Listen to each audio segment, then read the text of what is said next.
It was reported that during the Obama administration, what may have happened on Air Force One stayed aboard Air Force One. Dory Stein, former White House stenographer, is writing a tell-all book about Obama's apparent rock and roll lifestyle during his regime's reign in Washington. If the popular saying sex, drugs, and rock and roll ring a bell, then you might be in for quite a story. Dory Stein traveled for 5 years alongside the White House press corps, describing the experience as summer camp on steroids. She was one of 3 stenographers rotating on the travel schedule. Obama's Air Force One may have posed to be a questionable representation of the United States of America's highest office. According to Amazon, in 2012, Dory Stein is working 5 part-time jobs and just scraping by when a posting on Craigslist lands her, improbably, in the Oval Office as one of Barack Obama's stenographers. From the Corner of the Oval, a memoir. Trending, he did it. Look what Trump just did for Social Security recipients, they said he couldn't do it. The ultimate D. See Outsider, she joins the elite team who accompany the president wherever he goes, recorder and mic in hand. On whirlwind trips across time zones, Beck forges friendships with a dynamic group of fellow travelers, young men and women who, like her, leave their real lives behind to hop aboard Air Force One in service of the president.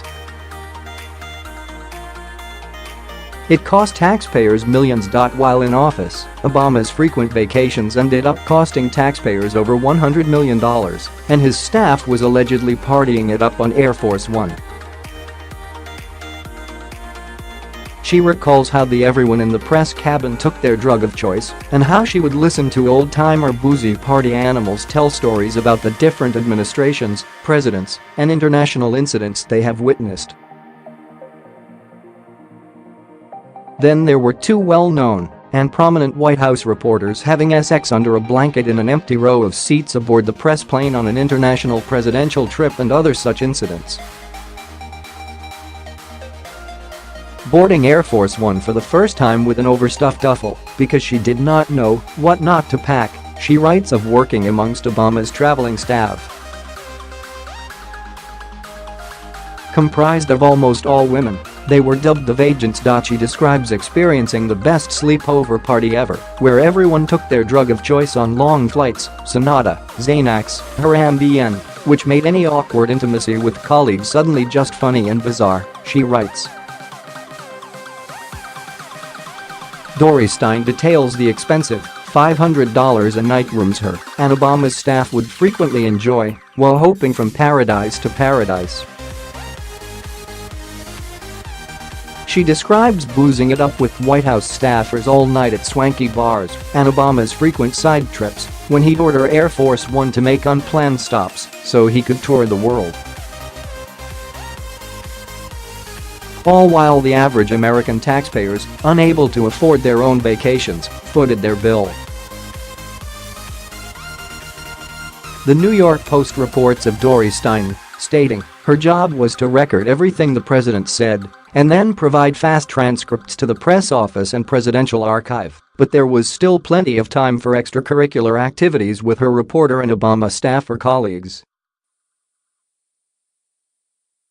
The press corps traveled on a privately chartered party plane. She dishes of jetting to more than 60 countries with a pool of 13 reporters. She is reportedly making 7 figures in a 2-book deal for dishing on the former president and his summer camp on steroids aboard Air Force One, according to the New York Times. The NIT states, in a 7-figure 2-book deal, Spiegel and Grau acquired a proposal by a former White House stenographer, Dory Stein. From the Corner of the Oval tells the story of how Dory Stein went from serving cocktails to working at the White House. There, she learned to navigate the political world while working through a series of misadventures in life and love.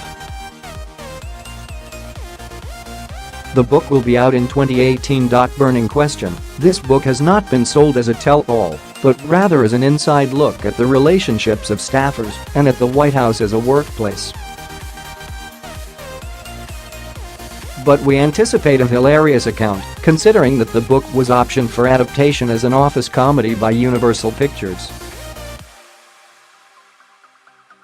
The Daily Mail reports of Dory Stein. Her assignment, with mic in hand, was to record everything the president said, type it up, and release the transcript to the press office and presidential archive.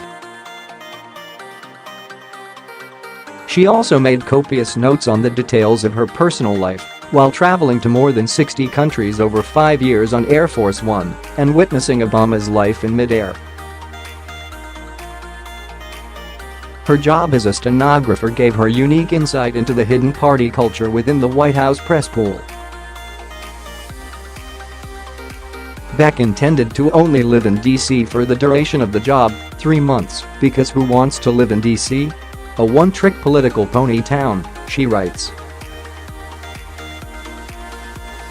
My job in the spring of 2011 was to help those hormonally charged stress balls chill the FK out, Beck writes while casting an eye to what looked like human Ken dolls in a short-sleeved button-down. She writes of listening to old-timer boozy party animals tell war stories about working and partying under the different presidential administrations. They speak of the presidents and various international incidents they have witnessed, from George H.W. puking on the Prime Minister of Japan, Reagan in Rome falling asleep in front of the Pope, Monica Lewinsky, 9/11s, and Katrina. Her job as the White House stenographer gave her unique insight into the obscure party culture within the press pool, a glimpse of the president's personal life, and over her love affair with a White House staffer. She writes breaking the protocol of the job and getting involved in a hot and heavy secret sexual relationship with one of Obama's senior staffers in hotel rooms and how she used to leave her hotel room door ajar for him to come through at night. Left with a broken heart and feeling duplicitous with too many nights at a bar getting drunk, she says the stolen thrill was worth the heartache, although it cost her the relationship with her boyfriend indeed. See, pinch me, because how is this scene my real life? Beck gushes, going on to note how, despite traveling to some of the most poverty-stricken countries in the world, the scene when the U.S. delegation arrived was always the same. She writes, we do not see the slums or hear the screams. No matter where we are in the world, Dar es Salaam or Indianapolis, the field always looks the same: red carpet, white tent, blue velvet drape. Dory Stein stayed on with the Trump administration, which she describes as the insane clown posse, adding what was once joy has become a waking nightmare.